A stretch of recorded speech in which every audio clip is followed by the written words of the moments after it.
Esto es una transmisión a través de Frecuencia Elemental. El cambio eres tú.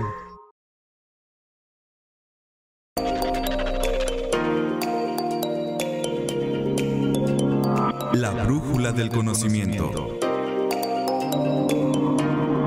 Una colaboración de Fundación Lomas.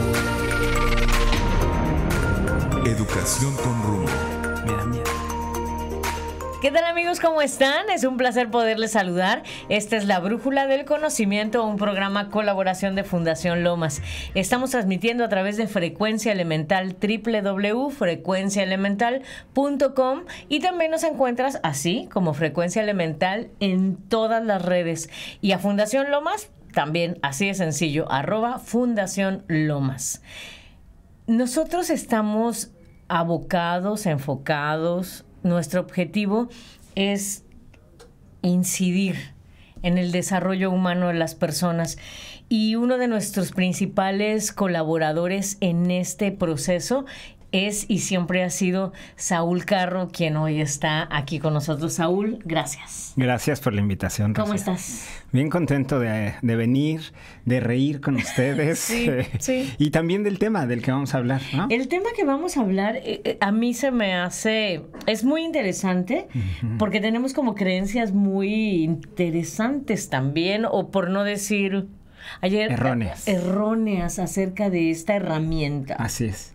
Y es nuestra relación con el dinero. Así es, el tema es nuestra relación con el dinero. Así es que si ustedes sienten que no tienen una buena relación con el dinero, quédense, porque esto les va a servir. Y podríamos preguntarnos, ¿qué hace un psicólogo, un psicoterapeuta hablando de dinero y de la relación que establecemos con el dinero? Es que el psicólogo en formación se encarga de, pues, ver en la totalidad al ser. Esto incluye, pues, sus conductas, sus sentimientos y sus pensamientos. Y en las áreas del ser, que sería el área emocional, el área física, el área familiar, el área económica, el área espiritual, entre otras. Entonces, por eso es que el psicólogo, el psicoterapeuta, puede incidir en este terreno que es el área económica y la relación con el dinero. Y entonces nos encargamos de ver cuáles son los hábitos, es decir, cuáles son estas conductas, cuáles son las emociones y cuáles son los pensamientos en relación al dinero. Porque además está íntimamente ligado. O sea, finalmente, si yo soy una persona sana a nivel integral, pues esto también se tiene que ver reflejado. Y a lo mejor esa es una de las principales creencias erróneas. Pensar que es algo tan frívolo, claro, que no está relacionado conmigo. Puede ser que esa es una de las creencias, sí, ¿no? Claro. Por eso, cuando yo trabajo con grupos de inteligencia financiera, pregunto, a ver, ¿tú qué piensas del dinero? ¿Te interesa el dinero? ¿Te parece importante el dinero? Y hay gente que dice, pues a mí no me interesa el dinero. Y yo le digo, a ver, si tú le dijeras a tu pareja o le dijeras a un amigo que no te interesa, ¿tú crees que querría estar contigo? No. Claro que no. Entonces, el dinero sirve para unas cosas en ciertos contextos y no sirve para nada en otros contextos. Entonces, nuestro trabajo en el tema de mejorar nuestra relación con el dinero es que podamos mejorar la relación en aquellos contextos en donde es necesario. Por ejemplo, pues vamos a hablar de 4 leyes, que son las 4 leyes de la riqueza. Y vamos a empezar con el ganar, ¿sí?, el gastar, el ahorrar y el invertir. Y entonces, en estas 4 leyes nosotros tendríamos que mejorar nuestra relación. Hay gente que gana y gasta mucho. Hay gente que no gana y gasta. O hay gente que no ahorra, o hay gente que no invierte. Y entonces nuestro trabajo desde la parte psicológica es identificar cómo la persona se vincula, se relaciona con cualquiera de estas 4 leyes, que además están interconectadas, que no es que una sea más importante que la otra, es que el equilibrio de estas 4 leyes nos pueden llevar, por un lado, a desarrollar nuestra inteligencia financiera y por otro, a desarrollar la libertad financiera, que son conceptos, pues, básicos en el terreno de las finanzas y desde lo que yo hago, desde las finanzas y la psicología. Que está, ok, entonces, una ley es que yo debo ganar, o sea, digo, finalmente necesito hacer algo que me esté generando un ingreso. Sí. Y como lo hemos visto en algunos otros programas, lo recomendable es que yo esté desarrollando una habilidad, un don, un talento, y que me esté generando ingresos con los que yo pueda subsistir. Así es, que es el intercambio de lo que yo soy y se materializa con lo que ahora nosotros en esta hoy sociedad es moneda. el papel moneda o las transferencias bancarias, ¿no? Okay. Este es el primero, pero además es muy curioso porque el ganar está asociado con la autoestima. ¿Okay? Okay. Si en la medida en que tú puedas saberte valioso o valiosa, vas a poder pedir un intercambio más favorable para ti y también para el otro. Porque vas a ver que lo que tú le estás entregando, el intercambio que están haciendo, es valioso. Entonces, la primera ley es ganar y está asociada con la autoestima. La segunda ley, que es gastar, está asociada con la ansiedad. Y esa es la parte terapéutica que uno trabaja en el consultorio. Por ejemplo, hay personas que hablan de finanzas, pero no tocan estos aspectos que son desde el lado psicológico, que van a la raíz, a lo profundo, y que ayudan a cambiar los hábitos en el tema de gastar. ¿Por qué está asociado con la ansiedad? Porque cuando nosotros tenemos una situación de ansiedad, lo que queremos es bajar esa sensación de ansiedad. Y las compras son un buen sucedáneo de poder bajar la ansiedad. Es decir, por eso la gente dice que si está deprimida va de compras, o si está enojada va de compras, pero es porque me está distrayendo. Sí, me está distrayendo de una situación que está sucediendo en mí, en mi persona, y que no le he puesto atención. Porque claro, yo voy, compro el gadget, compro el aditamento, compro la ropa, compro el zapato, y entonces comida, momentáneamente la ansiedad o el nivel de ansiedad va a bajar. Esto no ha sanado la situación real, porque otra vez vuelve la situación real, y eso es lo que se trabaja en el proceso terapéutico, en el terreno terapéutico. Luego, el ahorro tiene que ver con mi sistema familiar. Si yo aprendí a ahorrar, fue pues por lo que vi. Además, una de las premisas dentro del tema del dinero es que nosotros aprendemos a relacionarnos con el dinero en función de lo que vemos, en función de lo que oímos, de lo que percibimos y sentimos en nuestro sistema familiar.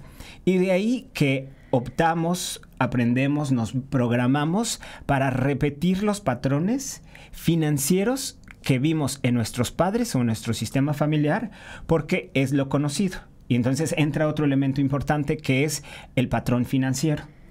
Para que nosotros podamos sacar a la luz o poder mirar nuestro patrón financiero, tendríamos que hacernos la pregunta: ¿cómo le haces para quedarte sin dinero? ¿Cómo le haces para quedarte sin dinero? A ver, gastas demasiado, te metes en inversiones que no van a tener una rentabilidad. ¿No trabajas? No trabajas, no cobras, o no cobras lo suficiente. O sea, ¿cómo encontrar cómo es que te quedas sin dinero? Esa es una pregunta básica para identificar nuestro patrón del dinero. Yo por un tiempo estuve decía, voy a ir a terapia, voy a leer un libro, voy a ir a tal taller para encontrar mi patrón financiero. Y un maestro me dijo, no te vayas tan lejos. Es lo que está sucediendo en este momento en tu vida. Y entonces me dijo, a ver, ¿qué es esta pregunta? ¿Qué haces tú para quedarte sin lana? Alguna vez platicábamos fuera del aire, no me acuerdo exactamente qué día, pero el tema de las deudas, por ejemplo, ¿no? Y un método donde es más, veo 20,000 memes los días de la quincena, donde ya la gente está como considerando su creencia es cobro y lo reparto, porque tengo deudas, ¿no? Que si el abón, si los zapatos, si la luz, si el agua, el teléfono, la ropa que te compras, vete a saber qué, la tarjeta de crédito. Y platicábamos tú y yo cómo tú habías descubierto en una lectura, al parecer, que puede ser incluso como afirmar mi existencia. Sí. O sea, por lo menos el que me cobra me llama. Claro. O sea, la deuda vincula, eso es cierto. Tú endeúdate con algo, con un banco, y va a estar ahí presente todo el tiempo. Y a veces vamos haciendo esas vinculaciones de manera inconsciente.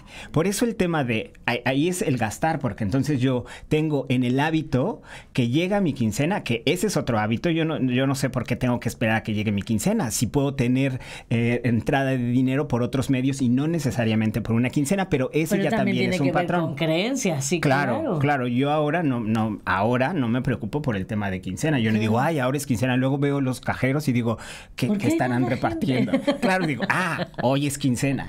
Claro, porque la creencia en un contexto social es trabaja para que tengas un buen sueldo y cuando llegue la quincena te paguen. Que finalmente todo eso, alguna vez, hablando de estos temas, hablamos de las creencias limitantes. Claro. Tiene que ver con estas creencias limitantes. Sí. Porque finalmente, o sea, yo no tendría por qué esperar a la quincena, no tendría por qué, o sea, no tengo por qué seguir ese patrón que seguían en mi familia, por ejemplo. Pero primero, antes de ir hacia no tengo que seguirlo, tengo que encontrar, o es deseable encontrar, cuál es mi patrón financiero. Y esto es básico para sanar nuestra relación con el dinero. Si tú no sabes cuál es tu patrón financiero, y lo puedes saber respondiendo a la pregunta, ¿cómo le haces para quedarte sin lana?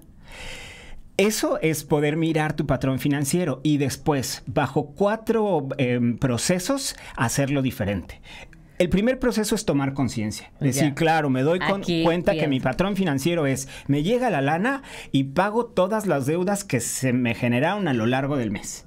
Ese puede ser un patrón financiero. Otro patrón financiero es que me llega la lana y ya le ayudo a mi mamá, ayudo a la tía, ayudo a la abuelita, ayudo. O sea, como identificar cuál es mi patrón financiero. Otro puede ser que me llega la lana y en este afán empresarial o emprendedor lo invierto en un negocio en donde no vi el estado financiero, en donde no vi cuál era la proyección. No lo estudié, nada. Pero ese es mi patrón financiero. Primero, identificarlo, tomar conciencia. Después, tomar distancia y comprender de dónde aprendí a hacer esto. Ajá. ¿En dónde fue que aprendí esta situación? Y muy probablemente nos va a llevar a pues, las figuras primarias, paternas, que es papá, mamá y los abuelos, que además ellos aprendieron a relacionarse con el dinero a partir de lo que vivieron con sus propios padres. Después de hacer una comprensión, poder decir, a ver, ustedes lo hicieron así. Yo quiero hacerlo diferente. Y viene el cuarto paso, que es la reprogramación. Empezar a poner un código diferente en relación al dinero. Oye, pero dime algo. Por lo regular, yo he tratado, cabe señalar, de hacer este ejercicio. O sea, lo he intentado en repetidas ocasiones. Cada vez me doy cuenta que avanzo un pasito más. Sí.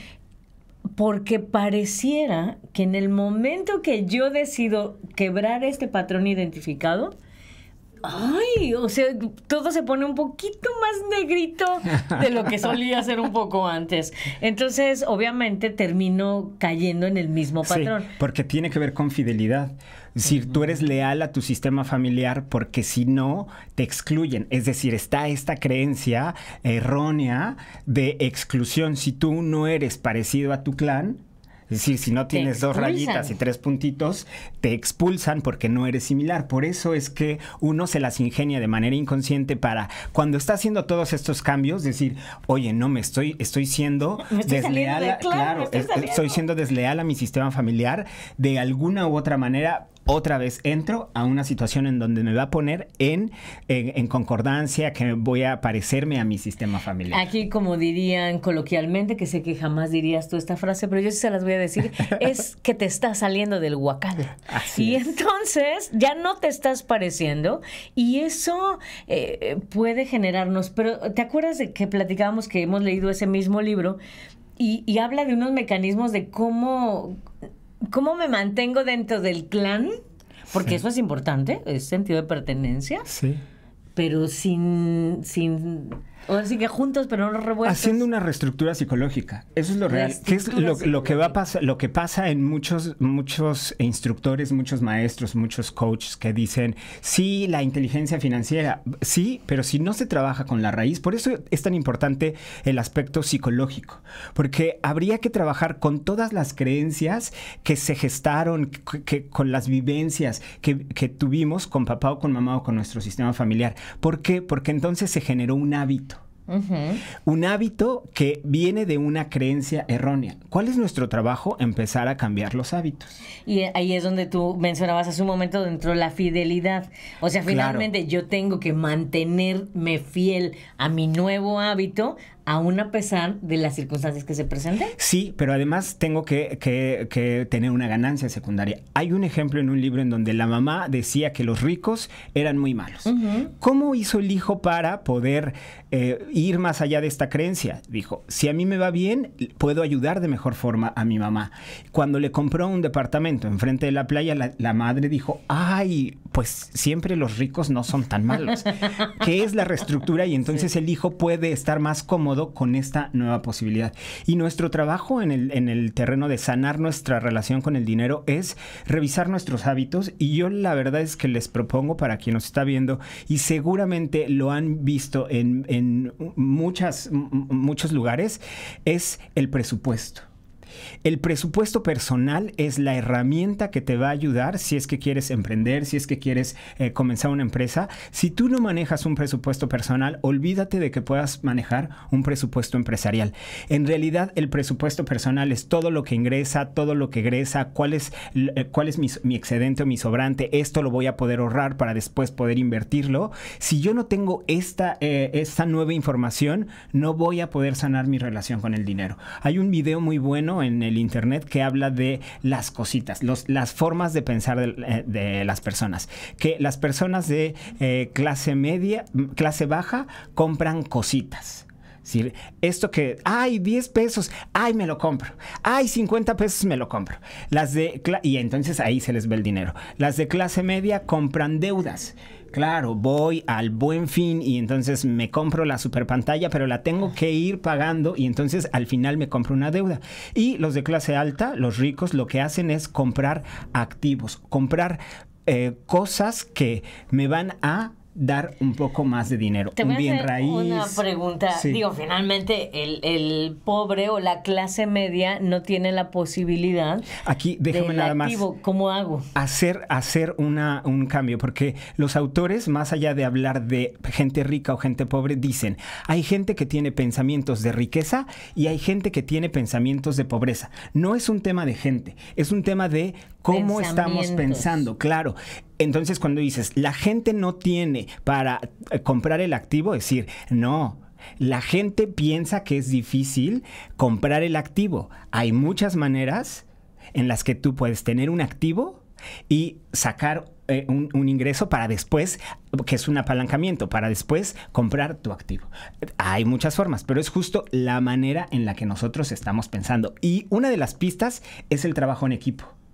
La gente cree que va a hacer riqueza solo por ella misma, ¿no? Y en realidad la riqueza se genera gracias a la interconexión entre socios, entre empresas, entre asociaciones, Claro, ahí es donde se da la riqueza. Y también entender que la riqueza no es solamente en el terreno material, sino también en el terreno espiritual.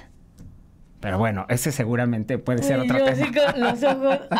Nos quedan 3 minutos y me gustaría, digo, obviamente, ya saben la recomendación de siempre. No lo podemos hacer solos, de verdad. O sea, créeme una cosa, si tú o yo hubiéramos podido cambiar nuestros sistemas de pensamiento y hubiéramos podido acceder a nuevas formas de vida, ya lo hubiéramos hecho.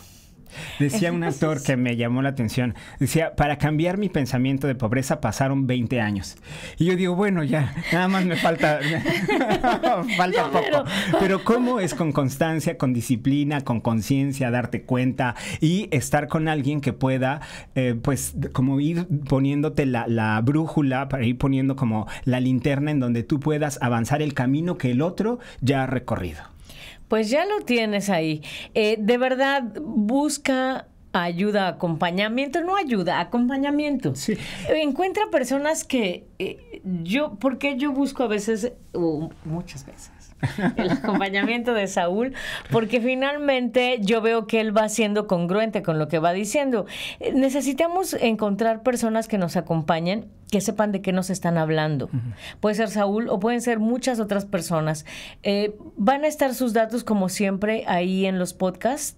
Por favor, escríbenos, recomiéndanos, pregúntanos, síguenos en las redes, haz lo que tengas que hacer, pero por favor, relaciónate mejor contigo mismo y eso seguramente te va a empujar, te va a invitar, te va a jalar hacia una mejor relación con el dinero. Así es. Muchas gracias, Saúl. Un gusto. Gracias a ti por escucharnos y vernos. Esto es Frecuencia Elemental y esta fue La Brújula del Conocimiento, un programa colaboración de Fundación Lomas. Encuéntranos así en todas las redes sociales, Frecuencia Elemental y Fundación Lomas. Y recuerda que nosotros estamos convencidos de que el cambio eres tú y también yo. Y tú. Sí. Y todos nosotros.